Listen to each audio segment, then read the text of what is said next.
When the Kremlin invaded Ukraine in February 2022, they expected the fight to be easy. However, despite Russia's reputation as the world's second army, Ukrainian President Volodymyr Zelenskiyy didn't get scared and fought back the aggressor. The lightning-fast special military operation to force peace on the Ukrainian nationalists and the Kiev regime escalated into a full-scale war that Europe has not seen since World War II. It all went wrong. The Kremlin had to rethink a plan of further action on the fly, and despite their still great military potential, things are not going well. Retired U.S. Army General and former CIA Director David Petraeus is one of many experts who believe Putin is fighting a lost battle.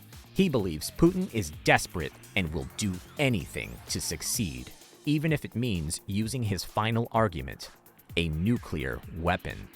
He claimed, "He's trying all these different desperate actions, but the reality that confronts Russia on the battlefield is that Ukraine has a vastly more capable and larger force than the country that is more than 3 times their size." Ukraine was prepared for the conflict before it began, but not as good as it would have liked to be. The armed forces of Ukraine insisted on receiving heavy equipment and more advanced air defense systems. NATO, the US, and the EU did not believe that the country would be able to provide a centralized response to an external threat and limited themselves to weapons designed for guerrilla warfare, such as javelins and stingers. But history likes surprises, and it all went in different directions. Russia has been able to advance inside the country and occupies parts of the territories, while suffering tremendous losses in equipment and manpower. According to the Pentagon, approximately 80,000 Russian soldiers have been killed since August 2022, and the figure could rise to 100,000 by January 2023. Combat vehicles, same story, but we will highlight that later in this video. More than that, Russian armed forces were famous for leaving a lot of equipment just in their positions. Thus, the Ukrainian army added more tanks to its ranks than it had before the war. The situation became so critical that Russia began to restore its old Soviet stockpiles and send 60-year-old tanks to the front. But that's half the trouble. After the successful AFU operations to liberate Kharkiv and part of the Kherson regions, the question of holding the already occupied territories became acute. Putin decided to go broke and announced a so-called partial mobilization. This was motivated by the fact that not only Ukrainian nationalist groups are fighting against Russia, but also NATO forces. It is worth noting that covert reserve mobilization in Russia had been going on since March, but it gained momentum just after the loss of the Kharkiv region. The quality of such mobilization remains unquestionable. Russia cannot adequately train soldiers, arm, clothe, and provide housing and food. In addition, the morale of the troops remains extremely low due to the Kremlin's hybrid policy. They still have not declared war, although they have started a war. They still have not articulated exactly what threatens Russia. It's always something new and random. I just want to point out that at the beginning of this conflict, they claimed in a serious tone that there were laboratories on Ukrainian territory where biological weapons were being developed against the Russians. Now they're silent about it for some reason. Do we wonder what happened? Nevertheless, Putin wants to bring the war to an end, and all means are good for him. He understands his desperate situation. The front is huge. There are not enough people, not enough equipment, and the Western allies are stepping up supplies and are already ready to hand over tanks. Former CIA Chief David Petraeus noted that the momentum of the war in Ukraine is against Russia, and its forces are merely surviving. Months into the war, Russia annexed 4 regions after a referendum many considered a scam. However, almost immediately, Ukrainian forces recaptured the territories. Petraeus argued that there is still an enormous amount of damage and destruction Russia can do, and that it will not stop sending tons of rockets, missiles, and bombs to Ukraine. In one of Putin's controversial speeches, he announced that annexing parts of Ukraine was designed to undercut Europe's commitment to Russia, which remains a major energy supplier on the continent. Petraeus admitted that Europe would have a harsh winter due to the reduced flow of natural gas, but added that challenges will not change Europe's stance on the war. The former CIA chief's major concern in the conflict is that it may spiral out of control. He is hopeful that Putin does not take his threats of using nuclear weapons seriously, otherwise the consequences will be disastrous for him in the first place. Western partners hinted that if anything remotely resembling the use of nuclear weapons were to happen, Putin himself would be the first one to suffer from it on Russian territory. Common sense says that Russia's threat to use nuclear weapons signifies that it is scared of losing the war, and the situation may worsen for Putin as Ukraine is likely to get more technical support from the West.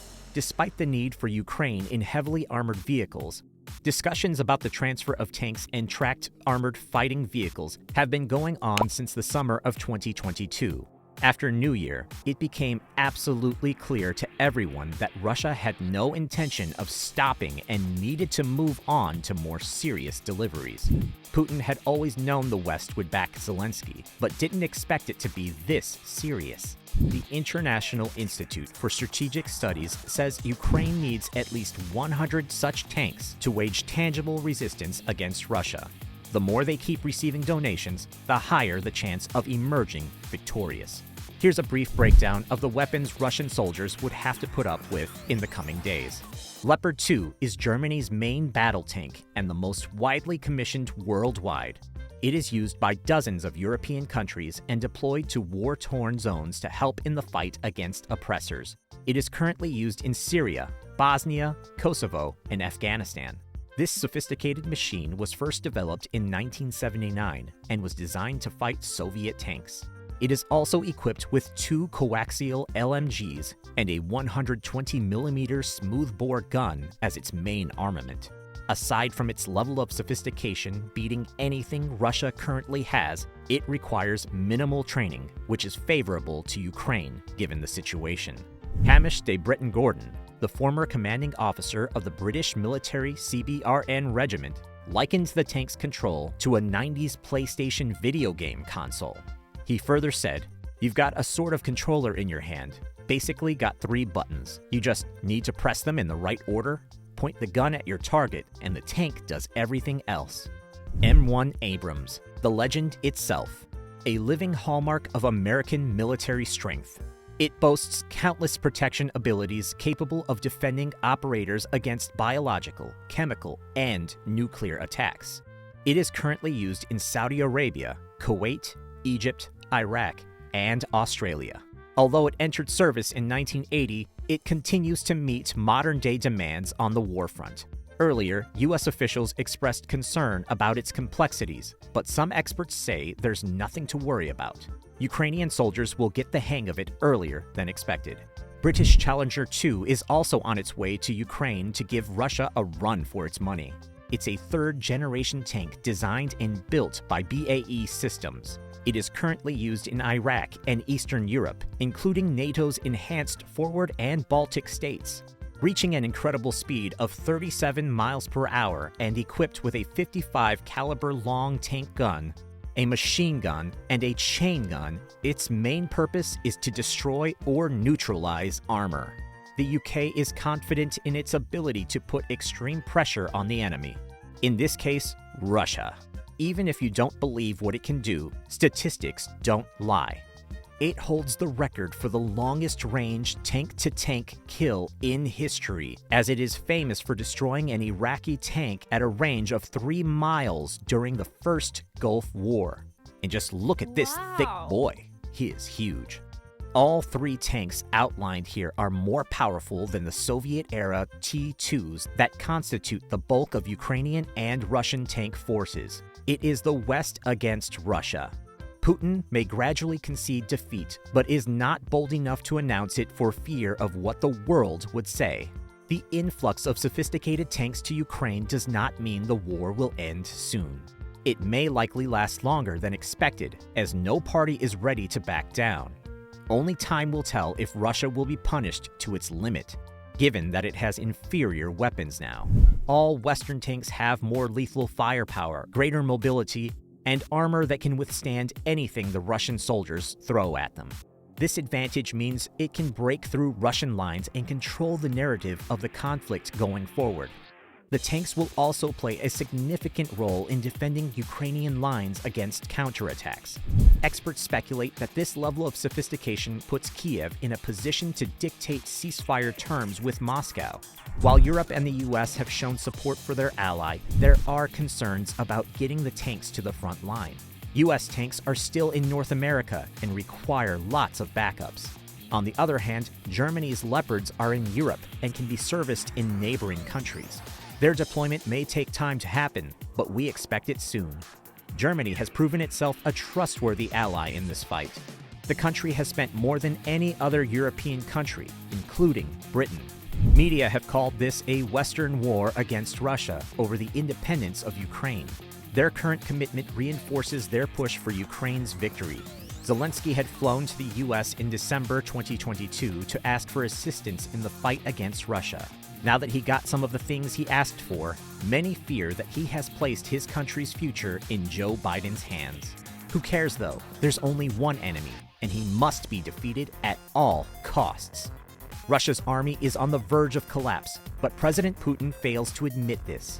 Ukrainian President Zelenskiyy is often seen in the front line motivating his troops, but Putin is far from the fighting, probably because he's ashamed of the formation. This motivation from Zelenskyy explains why the soldiers keep hitting a milestone.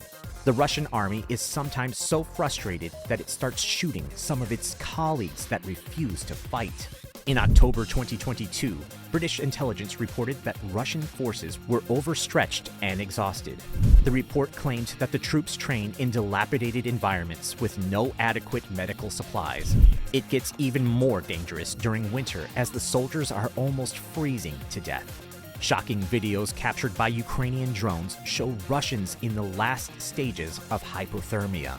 They were so weak that they couldn't react when the drone dropped improvised bombs on them.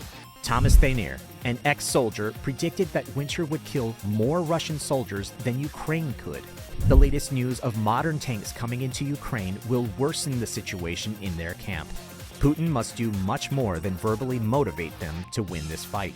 No one wants to be in Putin's position right now. With the West rallying around his enemy, Putin may throw in the towel soon.